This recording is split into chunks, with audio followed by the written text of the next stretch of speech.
Scooty को पिटिला bike दुर्घटन में 3 आहत होता जमापड़ी। आज अपराह गंजाम जिला कोदला निकटस्थ खलिकोट रोड मुख्य रास्त घटी एभली एक दुर्घटना।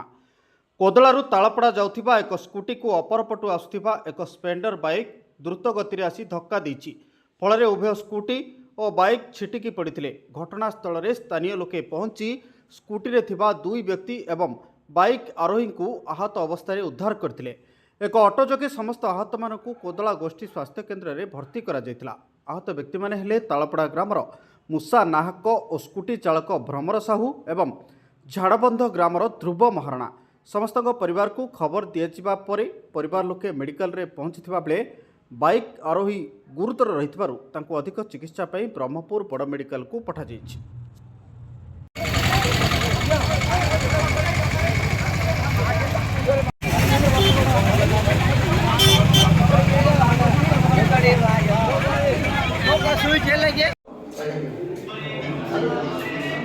हेलो